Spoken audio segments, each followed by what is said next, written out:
Hi friends, అందరికీ good morning. అందరూ ఏం చేస్తున్నారు? వంట చేసిర్రా? మీ ఇంటి లోపల ఏమేం కూరలు వండారో చెప్పండి. నేనైతే ఇగో ఒట్టి చేపల కూర, అంటే ఇవి చేపలు పచ్చి చేపలే కానీ ఇవి కోసి ఎండబెట్టి ఇలా ఎండినాక ఇలా ముక్కలు అయితే కట్ చేసుకున్నాను.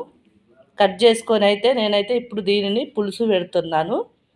చూడండి, ఎవరికైతే చేపల కూర ఇష్టమో కామెంట్ బాక్స్లో కామెంట్ చేయండి. ఎలా ఉన్నాయి ఎండిపోయిన చేపలు? ఇవి ఎండిపోయిన చేపలు ఎండబెట్టాను. పచ్చి చేపలు అయితే కోసి ఎండబెట్టాను. మళ్ళీ ఏంపి గిన్నెలో ఏంపుకొని కడిగి ఇలానైతే రెడీ చేసుకొని పులుసు అయితే పెడుతున్నా. ఓకేనా? చూడండి ఎలా చేస్తానో వీడియో. ఇప్పుడైతే గిన్నె పెట్టేసిన పొయ్యి మీద నూనెనైతే పోస్తున్నా. గిన్నెలో నూనె పోసిన. ఇప్పుడు ఫస్ట్ ఉల్లిగడ్డలు వేస్తున్నా. ఉల్లిగడ్డలు వేసి కలుపుకోవాలి. తర్వాత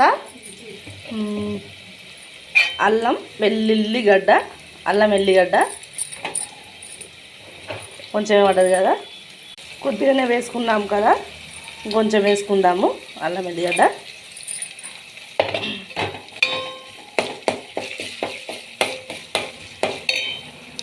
ఇలా అయితే బాగా గోలాలి. ఇది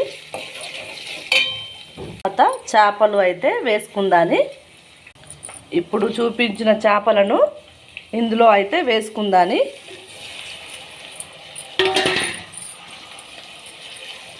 ఇలా బాగా కలుపుకోవాలి. కొంచెం సేపు నూనెలో బాగా ఇవైతే ఉడకాలి. ఇవి బాగా ఎర్రగా గోలాలి. ఇప్పుడు దీని మీద మూతనైతే పెట్టేసుకుందాం. ఇప్పుడు ఎలా గోలాయో చూద్దాని.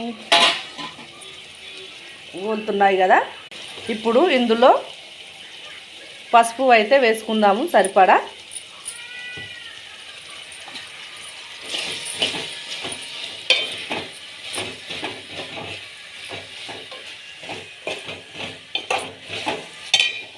వేసుకొని ఉంచాము కదా.